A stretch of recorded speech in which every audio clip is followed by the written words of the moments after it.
Hello everybody, welcome to video number 5 in the mug rug series. Today we're going to be making the HEXI Mugrug. Y'all, I love hexagon projects, HEXI quilts. Oh, they're so cute. I love them so much, but I don't always love the time involved of sewing hexagons together with the Y seams. So guess what? Today we're doing a completely raw edge HEXI Mugrug. I think it's super cute. It even looks like we've taken the time to add a little sashing in between all of our pieces, but nope, it's all raw edge applique. So I'm going to walk you through making this one with you. I've done one with a zigzag stitch. Isn't that pretty? And then this one, we're just going to do some straight line quilting to sew down our hexis. This is a one-page PDF pattern. The link is down in the description box below. And the pattern also comes with an SVG file for those of you who have cutting machines. So the link will bring you over to my Etsy shop where you can find this pattern. You don't have to have a cutting machine though. There are 3 tracing templates and it tells you how many of each of the pieces you need. It also tells you how the sizes for the materials that you need, and then some basic instructions that go along with making this mug rug, but I'm going to bring you along and make it with you in this video as a tutorial.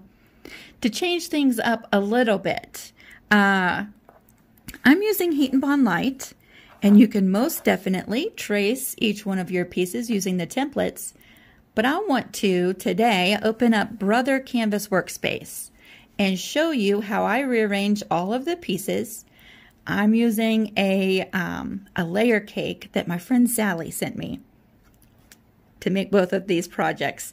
I want to cut all of my pieces out of one piece of the layer cake, so I need to fit all of that into a 10-inch by 10-inch piece of fabric.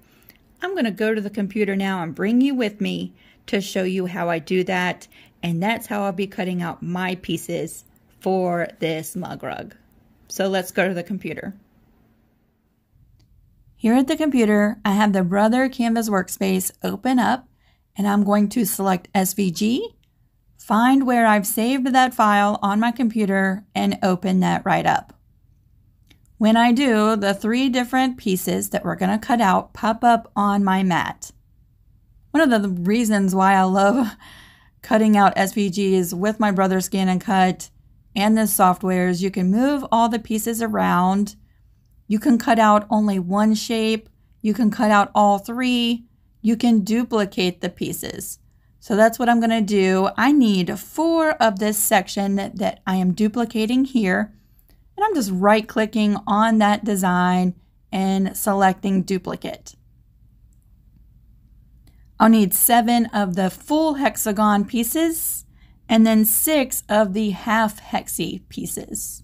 So I'm just going to duplicate each one until I have all of those pieces here on my mat. And then I'm going to spin them around, and so that they all fit, just rearrange them into a section on the mat that fits 10 inches by 10 inches. When I put my fabric onto the mat, I'll make sure to line it up so that it fits right on the 10-inch mark on my mat. I will send this over to my Brother Scan and Cut, import the file, and we're ready to cut. So you can see I have my fabric lined up on my mat.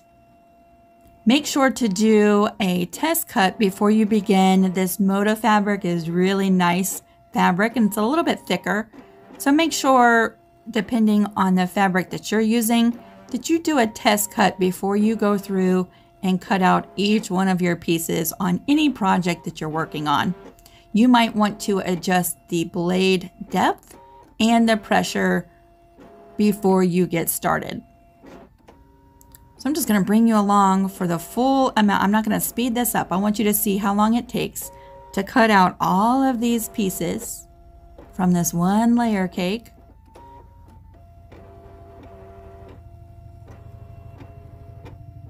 So this mug rug, I used my Brother Scan and Cut to cut out all of these pieces. The other mug rug that I showed you in the beginning, I actually traced each one of those pieces individually and cut them out. Still super quick, and super easy. It's all straight line cutting, no curves, and it goes by pretty quick as well.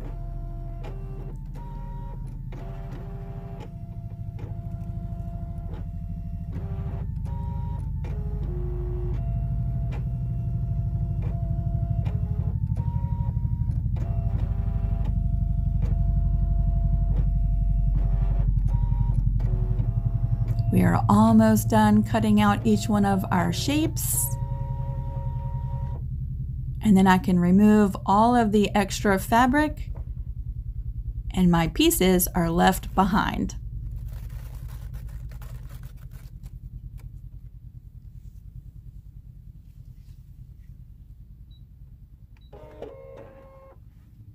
So now that I have all of my little HEXI appliques made, we're ready to make the other parts of our mug rug. So we're going to need to have a background fabric for the top of our mug rug. That's going to measure 8 1/4 inches wide and 6 inches tall. So we'll get that cut out. And then the back of our mug rug, we're going to cut a piece of fabric that measures 10 inches wide and 8 inches tall. This is going to give us enough backing fabric to use as the binding if you want to do it that way. So let's move over to the pressing board. I'm going to begin laying out all of the pieces to fuse to the top. So this is a lot of fun. It's almost like putting together a puzzle. I'm going to go through and sort each one of my pieces. And for me, I've done a couple of these. I found it easiest to start fusing my pieces in the 4 corners. This just helps me get the spacing pretty equal in between each of my HEXI pieces.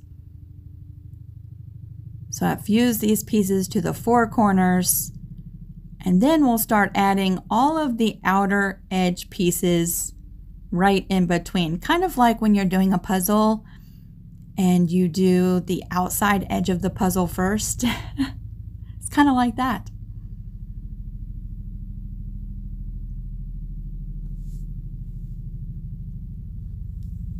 Working our way around all 4 sides. I'm just eyeballing the spacing, but it looks pretty equal in between each of my pieces. And then I can go in and fill in the HEXIs right in the middle. So for this one, I used all the same fabric. I think that is so pretty, but you could most definitely do some fussy cutting with your stencils or use different fabrics like the other one that I showed you in the beginning of this video. Now I like to layer my mug rug top with batting only and do my quilting that way. But you could layer all 3 pieces, the top, the batting, and the backing, and do your quilting as well. I want to show you here an example of the zigzag stitch I did on the other one. Isn't that so pretty? For this mug rug, I wanted to do something a little bit different. So I'm just using a straight stitch right inside my HEXI shape all the way around.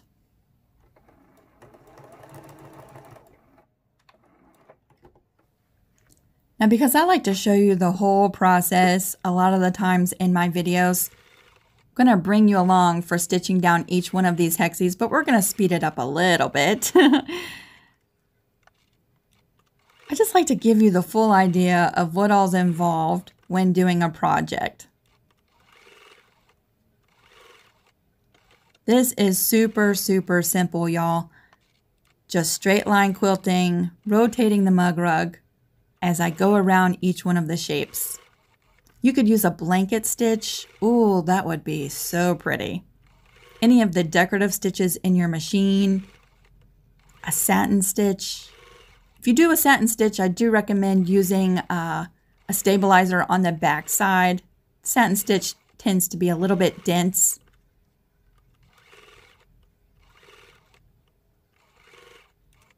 Just working my way around each one of the HEXIs. Now here in a minute, I'm going to show you the back side of this mug rug with the batting. And it is so pretty, the quilting through the back, that I almost wish I had put the back on this before doing all of this stitching, because the quilting is gorgeous. You'll see here in just a minute.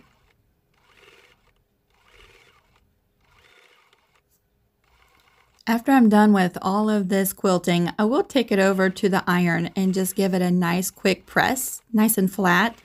And then I'll take my straight edge ruler and rotary blade and just trim away nice and square all of the extra batting that hangs over the 4 different sides.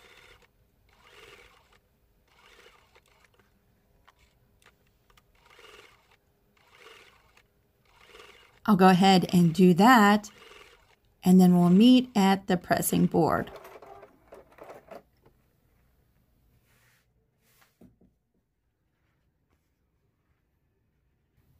Once I'm done, I'm going to bring in the backing fabric, and now you get to see the pretty quilting on the back side.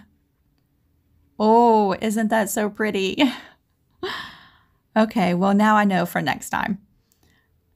For this mug rug, I am going to use the back of this mug rug as my binding. So I'm just going to do a quick glue-basted binding all the way around.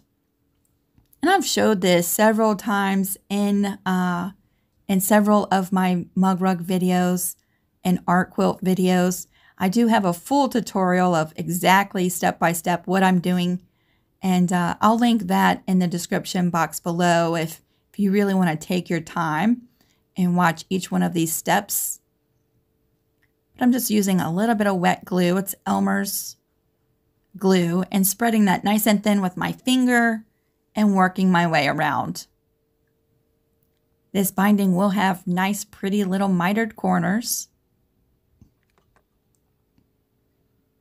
Or you could absolutely trim away the extra backing fabric and sew the backing and the mug rug top pretty sides together all the way around and flip it right side out.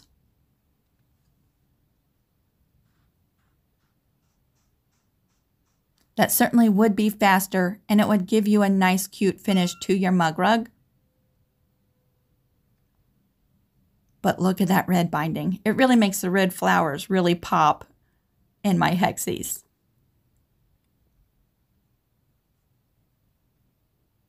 Once I've dried all of this glue with a good hot iron, I'll bring it back over to the sewing machine. Glue basting the binding makes it stay exactly where you want it, but you could use binding clips or pins if you want. Here's my mug rug, and we are almost done. We're going to bring this back to the sewing machine one last time, and we're going to do a straight stitch all the way around all 4 sides to sew down that binding. And that's it, y'all. Just like that, we've made a hexagon mug rug. It looks super complicated, but it's not. It's all just raw edge applique. The nice and easy way to make a HEXI mug rug. I hope you've enjoyed this video. I would love to see pictures of your mug rugs. I'll put a link to the creative crew down in the description box below. Thanks for watching, everybody. I'll see you really soon. Bye.